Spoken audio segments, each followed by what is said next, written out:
Hi everyone, and welcome to the March edition of the Cyclone Snapshot.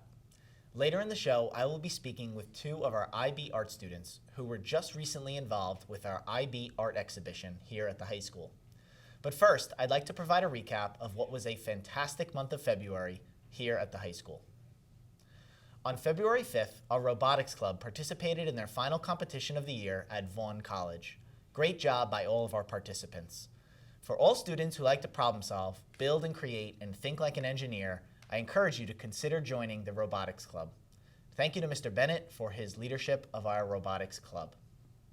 On February 9th, we celebrated P.S. I Love You Day here at the high school.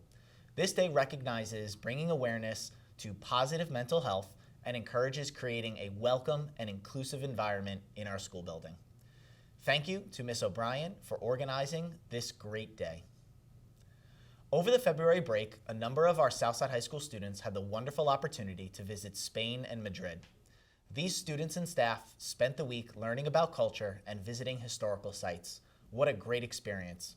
Thank you to Ms. Bonanno and Ms. Green for facilitating this great experience for all of our students who attended. I would also like to take the time to recognize three outstanding students from our senior class. We are so proud to recognize Sophia Bracco, who was named a National Merit Finalist, which is a recognition only earned by less than 1% of the nation's graduating seniors. Also, congratulations to Southside High School senior Lucy Reardon, who was named the salutatorian of the class of 2024, and to Michael Muscarella, who was named the valedictorian of the class of 2024. We are so proud of these students and their wonderful accomplishments. At this time, I would like to welcome Kaylee and Lucas to the show. Welcome, guys. Hi. Both Kaylee and Lucas are students in our IB Art program and were recently part of the IB Art exhibition. And I thank them for being on our show today. So if you guys would start, Kaylee, maybe you can start by sharing with our audience, what art classes have you taken during your time here at Southside, and how have these courses impacted you as a student? So freshman year I took painting and drawing 1 and continued on with painting and drawing 2 in sophomore year. And in these recent 2 years I've taken the IB Art portfolio class, and I think it's really created a well-rounded version of myself, and I think it's really made me tap into creative sides that you don't usually tap into the classroom. So Awesome, excellent, thank you. Lucas, how about you? I've also taken painting and drawing 1 and 2, freshman and sophomore class, and junior, senior year, I've also taken IB Art. Great. So, yeah. And how have those classes helped you as your time here at Southside? I agree with what Kaylee said. They definitely helped me round out my portfolio and think about the creative process as a whole, as well as develop my technique and skill in art. So. Yeah, it's great. I love that you mentioned the creative process. That's such an important component, I think, that's developed by taking classes in the arts and music. It allows us to delve into the creative side of the work that we do. So that's awesome. So you guys are both enrolled in the IB Visual Arts class, which is a little different than maybe a traditional art class that you might take earlier on in your career. Tell our viewers a little bit about the IB Visual Arts class. What makes it different? What makes it cool and exciting for you as a learner? I think it really involves the individual. I think it really prompts the student to involve their own ideas and take their own creative side and put their own formulas into their art, because it's not as structured as you have to make this for this kind of project. You're really free with the kind of medium you use, what you can create, and it also involves a research portion, and I think it's really impactful and helps you understand different artists and how they can influence your work as a whole. Very interesting. Thank you. Lucas, how about for you? Yeah, I definitely agree with that, and I think the research portion definitely helps to inform your art and just your general knowledge on art, and I also think that it allows you to be much more creative with your art, as opposed to painting and drawing 1 and 2, because you can take much more liberties with it instead of being told what to do. Interesting. So you guys both mentioned the concept of researching and exploring. So it almost brings in the elements of things you learn in some of your other core academic subjects, but it allows the creativity to happen while that's occurring. Mm-hmm. So you're learning what research in art looks like, which is, most people might think it's just, well, I'm just creating pieces of work. But in this, you're actually looking back and developing and understanding really important components of art and the history of art and different styles and artists' work. So I think that's really a really interesting course that you guys are taking, so that's awesome. So generally speaking, you guys have gone through the art program here at the high school. What skills, traits, dispositions do you think you've gathered by being in the art program here at Southside High School, and how is that going to help you as you move forward into your next steps? As we were just saying, with all the different components that are a part of the class, I think it's created a really diligent student out of myself, and I think all of my classmates could agree. There's a large factor of just being responsible and needing to be accountable for yourself, but also you're able to express yourself however you want. And I think that balance comes with a lot of benefits, and I think it really helps you learn about yourself both as a student, as a worker, and just as an individual. That's great. Awesome. Lucas? I think it does a great job of preparing you for college if you're going as an art major, or even if you're not. It helps make you a well-rounded student, just generally. It's even with both your portfolio and the research component of it, it just allows you to be a better student. And yeah, absolutely. I agree. So last week, we held the IB Art Exhibition here at the high school. So the Commons was set up over the course of 3 days, and we welcomed our school community into the high school on Thursday evening of last week. Tell our viewers a little bit about what is the IB Art Exhibition and why is it such an important part of the program? So I think sometimes people forget that art classes don't just involve creating artwork, and there's a lot of thought and a long process that goes behind presenting your work to others. So the IB Art Show lets us kind of act as professional artists in a way, and we're able to select 8 to 11 works, as well as a curatorial rationale and little statements for each of our pieces, and present it to whoever wants to see it. So it's really nice. It's a really good opportunity to have that outreach and maybe inspire other creative individuals or just anyone who maybe isn't into the art sphere.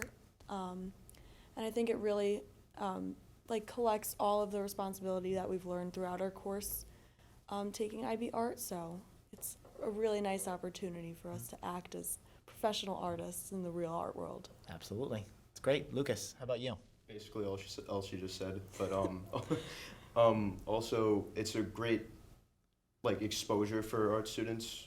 Even if it's your first time, it's a good experience to have if you're going to be exhibiting your art in the future, because you can talk about your art and allow other people to see it. And part of that I love most about the IB Art Exhibition is that you get to take pieces that you've worked on over the course of your career, and now not only are you showing it in your classroom, you're showing it to the public. So you have to now figure out, how do I showcase this in a way that the public can come and see and understand and interpret my lens as an artist. So I was reading through so many of the curator rationales, which I find to be so interesting, because it gives the viewer an insight into the artist's thought process. Right? There are so many things of unique details in each of your pieces that you guys put together. The curator rationale allows the viewer to realize what your thought process was in that. Right? There are so many things that the average eye might miss in pieces, but when I read about it in the curator's rationale, I say, oh wow, there was a method to, or a thought process behind why they chose to do X, Y, and Z with their piece. So those are the things that I really love about it, because it allows you to express yourselves and share with our community the artistic thought process, which is really so important. So congratulations on an exceptionally successful IB Art Exhibition. You guys did fantastic. And for all of our other students who were showcased that evening, well done. It was a great celebration of art here in this school, so well done. I'd like to thank Kaylee and Lucas for joining us on the show today. You guys did a great job explaining a little bit about our art program here at the high school and some of the benefits that come along with it. So thank you for joining us. Appreciate it very much. I'd also like to share a thanks to our art teacher, Mr. Karakin, for his work in organizing and facilitating this year's IB Art Exhibition. As well, our entire art department, led by Mr. Keith Gamache, facilitator, should be proud for providing wonderful artistic opportunities for our students to shine. So thank you. At this time in the show, I'd like to present our staff showcase. This month's staff that we are looking to show appreciation for are our PPS staff workers, which stands for Pupil Personnel Support Staff. These staff members include our school counselors, our psychologists, and our social workers, as well as our speech pathologists. These dedicated staff members spend their days making sure our students in this building are supported from a social emotional lens, and they also work with our students to ensure that their academics and their social needs are met here at Southside High School. They spend incredible amounts of time working one-on-one and in groups with students, making sure their experience here at the high school is a positive one. I thank them for their dedicated work and their service to all of our students. Thank you. At this time, I'd like to share some important upcoming events here at the high school. Our spring parent-teacher conferences are coming up. There are 2 evening sessions being held, one on March 26th and the other on April 8th, both from 6 to 8 p.m. Sign up is open and parents can register for time slots to meet with their child's teacher or support staff. Support staff available that evening include the child's school counselor, school psychologist, social worker, or speech pathologist. We look forward to seeing you at our spring conferences. The link to sign up for sessions is listed here. Please click this link and go visit so you can sign up for your children's staff members to meet with. Spring SATs are coming up. They will be offered digitally in person at Southside High School on May 4th and June 1st. The ACT will be offered here on April 13th. If your child is interested in sitting for these exams, please sign up through the College Board. Also, the district has partnered with a program called Methodize, which is an online program that is self-paced to help prepare students for the SAT and the ACT. We encourage all of our students to join. They can do so by visiting the link shown here. Our third quarter ends on Friday, April 5th. At this time, I'd like to remind all of our students of the various supports that we have here in the building. In the morning, from 7:25 to 7:58, extra help is offered every morning, except for Tuesdays. And after school, homework helpers is available after school in the library until 4 p.m. I encourage all of our students to take advantage of the various supports here at the high school as we finish out the third quarter. Thank you for joining us for the March edition of the Cyclone Snapshot. Again, thank you to Kaylee and Lucas for joining us today. I appreciate all of you tuning in to see all the great things that are happening here at Southside, and we hope to see you for April's show. Thank you for watching.